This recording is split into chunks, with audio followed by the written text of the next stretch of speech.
Thank you for joining us for another edition of Conversations with AARP in the Virgin Islands. I'm Troy Deshabir Schuster, State Director for AARP.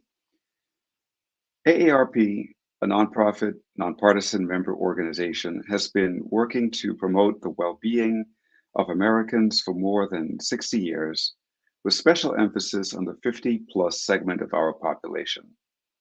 With a nationwide presence and nearly 38 million members, AARP leads positive social change, delivering value to members through advocacy, service, and information on issues that matter most to families: health security, financial stability, and personal fulfillment.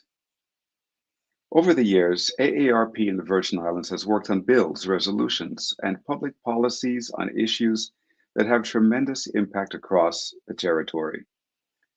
Today's show is the second part of our series that will highlight all things advocacy in the Virgin Islands for 2023. Joining me today is Pamela Toussaint, Associate State Director of Advocacy and Outreach for the State Office, to talk about where things stand on legislative priorities for 2023. So, Pam, welcome. Hi, Troy. Good morning. Thank you so much for having me again on today's show, talking about all things advocacy.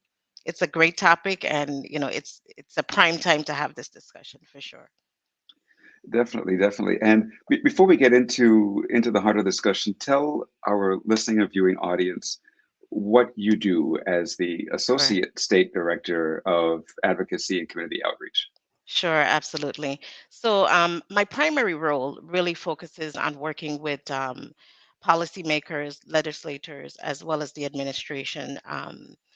In terms of seeing how we can move forward positive change in the territory as it relates to creating those changes for our elderly so that they can, at the end of the day, live their best life. Um, as you mentioned, ARP has over 38 million members nationwide, but here in the territory, we have over 22,000 members. So, as a member of this team, my primary focus, like I mentioned before, is really seeing how we can create legislations that allows people to live a positive life and live within this territory comfortably, not just them, the older folks, but also their families as well. Great. And so, as we mentioned earlier in the same program, this is the second part of a short series. So, a couple of weeks ago, we did a show regarding the the first two priority issues of advocacy. That's lowering prescription drug costs, uh, which included a discussion on the Inflation Reduction Act of 2022, which is federal, and also the work that we're doing on the prescription drug monitoring program here in the Virgin Islands. The second priority area is preventing consumer fraud and exploitation. So we talked about the amendment to the part of the VI code that relates to elder justice.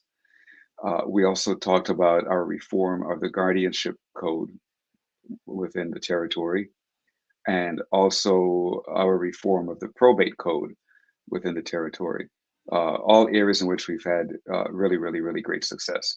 So today, now moving forward, we're going to be talking about housing and community-based services as our third priority area for 2023, and also securing and protecting retirement benefits for Virgin Islanders, which includes the Work and Save program that AARP is engaged in the territory.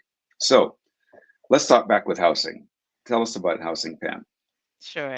So, about 2 years ago, AARP actually conducted what is known as a livability study, looking to see, just where communities are placed in terms of how people can, like I mentioned before, age in place is what is known.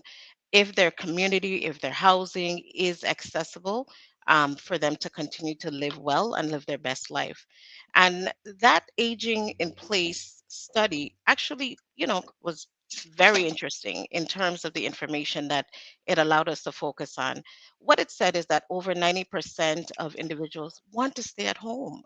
And, especially here in the Caribbean, we're all about remaining in the place that we love the most, where we call our home, which is the beautiful Virgin Islands.